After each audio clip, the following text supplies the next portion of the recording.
Good morning and welcome to this decision session for the Executive Member for Children, Young People and Education. And the matter to be decided is concerning the preliminary budget approval for 2022-3. First item on the agenda is declarations of interest.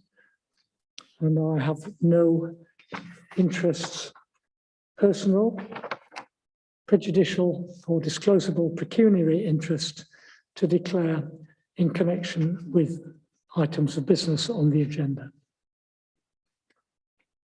The next item is the minutes of the last, which was a joint budget decision session, which was held on the 14th of January 2020. And I'm going to declare that I am happy with the minutes and that I'm going to sign on behalf of the previous temporary member for Young People, Children and Education, Councillor Orrell. And I'm doing so now.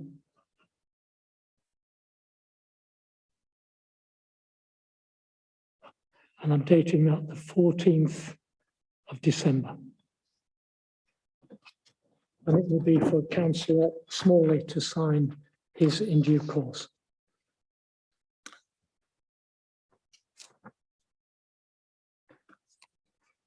The next item is public participation. Robert, can you tell me if we have any registered to speak? I can confirm we have no registered speakers. Okay, nobody registered to speak.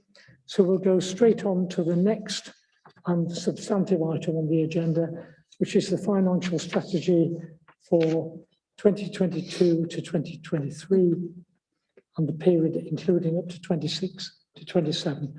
And I'm going to select Debbie Mitchell, our Chief Finance Officer and Section 151 Officer, comment on that section of the agenda. Thank you, Chair. Just a brief introduction, if I may. So this report provides background information for the overall financial strategy and presents draft proposals for savings, growth and capital for this particular portfolio. These proposals have again been prepared in the context of the ongoing impact of the coronavirus pandemic, that impact clearly being the continued financial challenge and an uncertain economic outlook.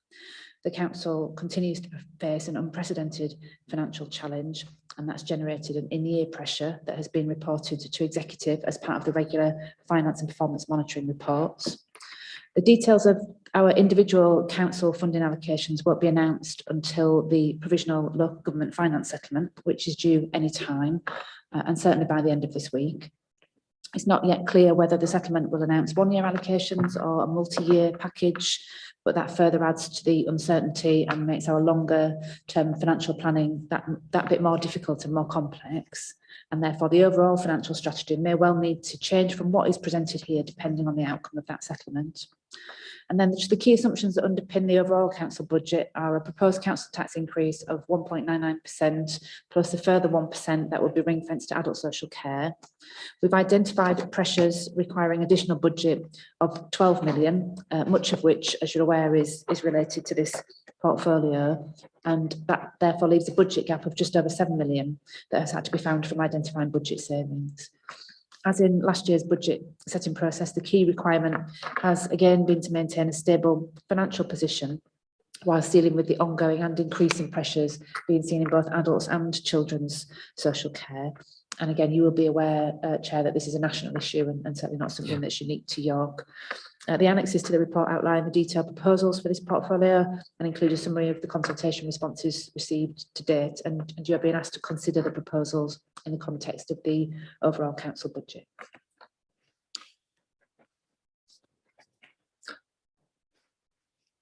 Thank you, Debbie. I've got one question to ask Robert before we carry on with this discussion. Robert, have we had any further feedback from the consultation which was the details of which are at the tail end of this agenda. I just wonder if those figures have changed at all. Not that I'm aware of. Okay, thank you. In which case we'll continue with on the basis of the figures that are at the back of the agenda. Debbie, I think if I may ask you for a comment on the nature of the growth that we're anticipating over the coming 3 or 4 years in the period in question. I'm assuming that very much is to do with national level settlements, but I wondered if you just care to comment on that, please. Yeah, so the growth, much of the growth, well, the two main elements of the growth. One is clearly the pay award for staff, which we don't yet know what that is, but we've made an assumption about that. And the other big area of growth that we've included is for the people directorate. So the rest of the growth is predominantly to deal with the growth in demand for children's and adult social care.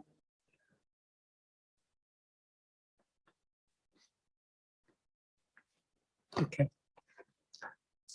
And since we don't know what in my case, the number of children requiring to be looked after by the authority is from 1 year to the next. Indeed, within a year, we don't know what the number is, then that makes the situation more difficult and needed to be monitored on a day-to-day, week-to-week basis. Okay. On paragraph 7, on page 7 and 8 of the agenda, paragraph 7 notes that revenue support by grant aid from central government has reduced substantially in the last 10 years. And I note in particular that the grant aid has reduced from £56 million in 2011 to £540,000 in the 21-22 year. And that is rolled into the council share of business rates, so doesn't actually have a separate payment in that connection. I also note that, picking up the point that you made earlier, that it will be very helpful in terms of longer term financial planning to have some idea of the certainty of funding in the longer term. And there's an urgent need to replace the present business rates system with a model which would provide a 21st century replacement, which will support innovation, improve our current business model for the high street retail, and also support getting people back into jobs. That's in paragraph 8 of the agenda item, but I must say it's a pressure that we felt particularly in the last 15 or 16 months of COVID. Paragraph 11 of the agenda comments on the need to face long-standing financial challenges with regard to uncertainty over national funding streams. And I have Jamila Hussain online, and I'm going to ask Jamila to comment on the need for certainty on national funding streams and the predictability or otherwise of the demand for council's services, and in this case, particularly within the children's social care area. Jamila. Thank you, Councillor. Yeah, I think in particular for paragraph 11, we look at the national funding streams. We are at the moment, we have highlighted to central government and our partners around the funding. So we are one of the lowest areas who receive the funding into schools. So we are one of the lowest. Our attainment and our attendance is good. Therefore, we then have reduced funding on the needs of pupils. So we need to be certain about that. You've also raised the uncertainty about the number of children who may require accommodation and support and come into the care of the local authority. That's a bit uncertain at the moment. hence the funding streams around that are uncertain as well. And as Debbie mentioned, in paragraphs 4 and 5, we have looked to increase our growth as a council in these areas, but we would particularly welcome some further understanding and clarity around those funds. That, as you know, the adults white paper came out earlier, but we still need to understand going forward in 2022-23 what those further funding streams will look like within children's services. We are expecting a review later on this year around children in care, which is being completed on a national level, and we will see what that brings, Councillor. Thank you, Jamila. I'm going to ask 7 or 8 questions to do with the analysis section of the agenda, which are matters which are particularly of interest, not just to me as the executive member and to our operation and support team, but also to members of the general public. So the first question is about paragraph 61, and it may be that Debbie is the right person to answer this question. The other questions I've got will probably come to you, Jamila. And that is about paragraph 61. We know that there was an investment of £1 million, a one-off agreed last year, and there'll be a further investment in growth of £3.1 million this year. Are there any specific items other than what we've mentioned to which that growth allocation will be committed? At this stage, we're still working through exactly where the growth will be committed, because it just reflects the increase in demand, the increase in cost, and the changes between the general fund and the DSG, the schools grant, and how those two fall out. So we will be looking, however, to make sure that growth is allocated to those areas where investment is essential and is needed, and hopefully will allow that longer term financial resilience of the directorate. So that they'll be the priorities for where that funding is allocated within the Children's Directorate. Thank you, Debbie. I'm going to move back to paragraph 64 now, and this question, I think all the remaining questions are for Jamila. Can you say what are the main areas of pressure on the council's children's social care budget in the coming year, and probably for 23-24 as well? Okay, I think, Councillor, the main areas of pressure are around SEND, ensuring that our children with special educational needs are supported with the right care within our schools. That's one. Another pressure is ensuring that we have the right foster carers to support our children who need that safety, and also within our children's services around supporting additional local provision in terms of care homes to support children locally. We also have a pressure that Debbie raised earlier around staffing, making sure we have staff to support their assessment and care plans, and we have well-trained staff. So there's a number of areas there that are priority and all around captured around our safeguarding processes and procedures as well, to ensure that children are safe. Very much indeed, Jamila. I'm going to move on to the next paragraph, which is a comment about the Education Futures Plan. And I've got 2 questions here. That's being developed between the maintained schools in the city and the academies, is it not? Yes. Right, and I don't know if you'd care to comment on that. I'm particularly interested in the last half of this paragraph, which is about trauma-informed practice and linking that to supporting children who have decided that they'd rather not be at school. Yeah, yes, certainly. So we actually have, we did a workshop a couple of weeks ago to land the Education's Future Plan. This plan has been done in in conjunction with our schools, with parents and carers. So it's a whole partnership approach to the plan. Particular areas of the plan focused on school attendance, reading and writing, because we know the effects of COVID has affected children, particularly those in primary school, around reading and writing, and in secondary school about maths. And another key area is around children's well-being. And what we have found is that a number of children are not attending school due to anxiety, stress. Coming out of wave 2 in COVID, we did have a good attendance in September term, but we're seeing that children are now going into winter, and January has particularly children are now not wanting to come to school for a variety of reasons.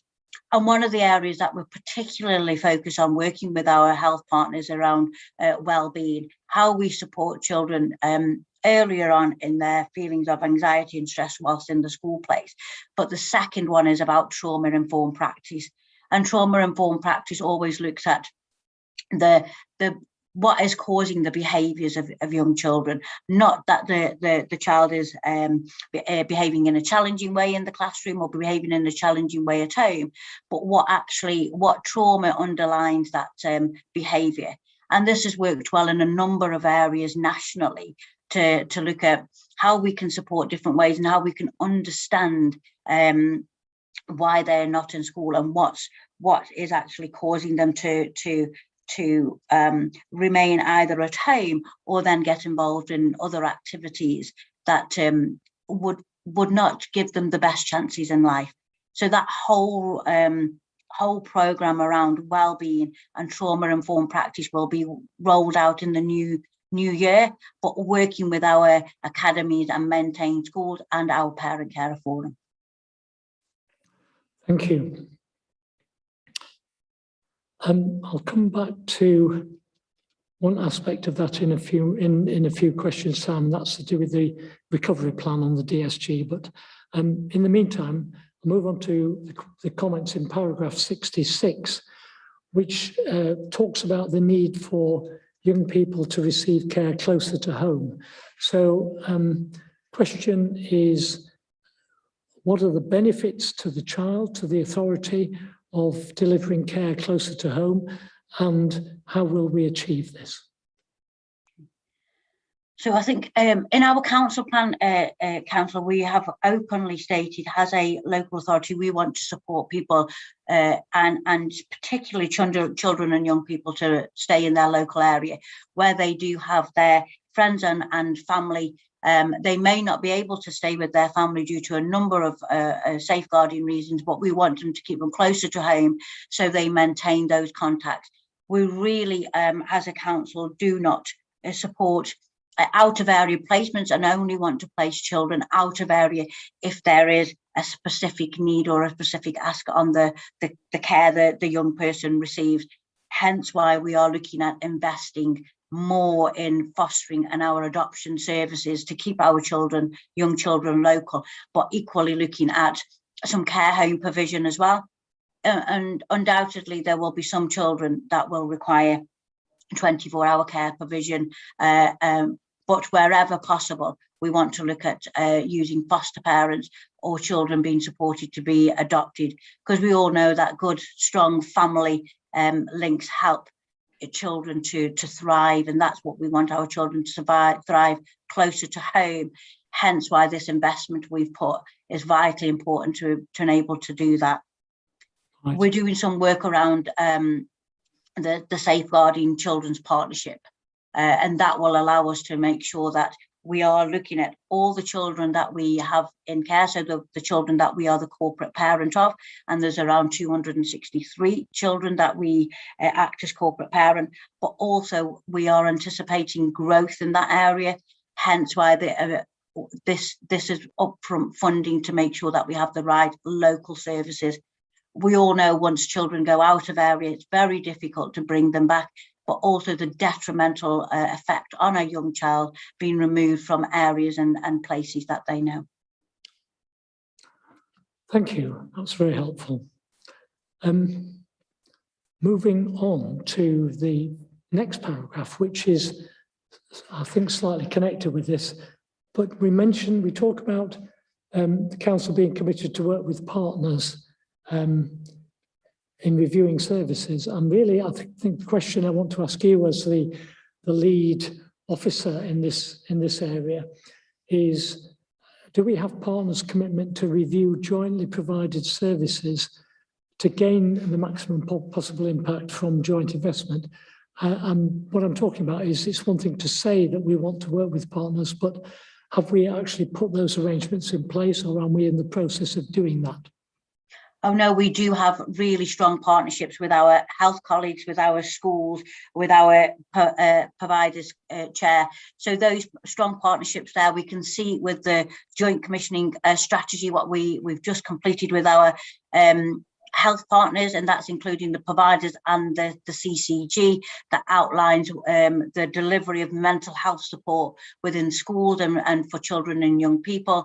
We have a York schools board where we work closely with all the heads, both primary and secondary school, around improving the education attainment of schools. We have the SEND partnership board that includes again our health colleagues, our provider colleagues, and our schools within that. So, and then overarching, we have the Children's Safeguarding Partnership Board.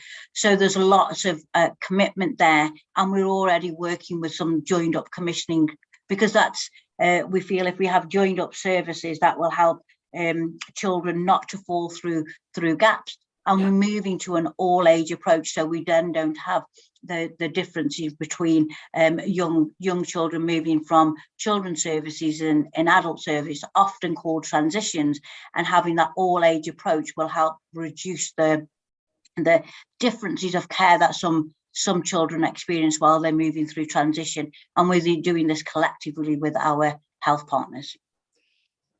Yeah, thank you, Jamila. Okay, I'm going to move on then from that to the comments in paragraph 68. And my question is about the need for investments in school infrastructure at Fulford, Applefields and Deansgate. I can imagine that one of the reasons for us needing this is a growth in pupil numbers. But are there any other reasons why, for instance, we need to increase the size of schools in terms of adding on additional buildings? Yeah, I think the place that children go to school and the environments that we have for children actually do make a huge difference in how children learn. There are a number of studies that have had a look at, you know, the places and how schools are developed, the classroom sizes, the decoration of the classrooms, and also the open spaces that we offer our children to thrive. A lot of this investment in paragraph 68 looks to improve it and expand some of our schools, especially Applefield, which supports our SEND young people. There are a number of studies that sort of suggest that suitability and additional space within classrooms, especially for our special educational needs children, is vital to enhance their education and give them a best start in life. And hence why we are looking at a £22 million investment in school infrastructure. This hasn't just come on the back of, oh, we need to add on additional classrooms, Councillor, but the need to, and from the data that we've seen, to say adapting an environment and adapting our classrooms actually enhances and gives children better futures. Okay, thank you for that. And just thinking of those, certainly one of those schools in particular, the site on which our schools are built are relatively compact, and it occurs to me that we're starting to fill those sites up with school buildings, and the amount of recreational space outside the buildings is going to be under pressure for should pupil numbers increase again. So it looks to me as if we're going to have to think further on this subject in the future. It's the old problem of a small space and a growing city, I suppose. Okay, I'm going to move on now to paragraph 69, where we're referring to the dedicated schools grant and the pressures on it. And we need now to recalibrate that and to bring it back into line with the spend on the general fund and bring it to proportionally correct. So I wonder if you'd care to comment on how that will be achieved, please. Yeah, I'm happy to. I don't know if Debbie wants to come in first or if Debbie's happy for me to start. I'm happy for you to start, Jamila. Okay, so we do have the dedicated school grant called the DSG. That's a ring fencing grant that supports the school budget. At the moment, as we mentioned really earlier on in section 5 and 6, around increased funding into that and the overspends that we are actually have got in the DSG. We are expecting further overspends in the DSG because of the needs of the children and young people and supporting schools. As I mentioned, we are the one of the lowest funded areas nationally into our schools, and this grant particularly supports our most vulnerable children around special education needs.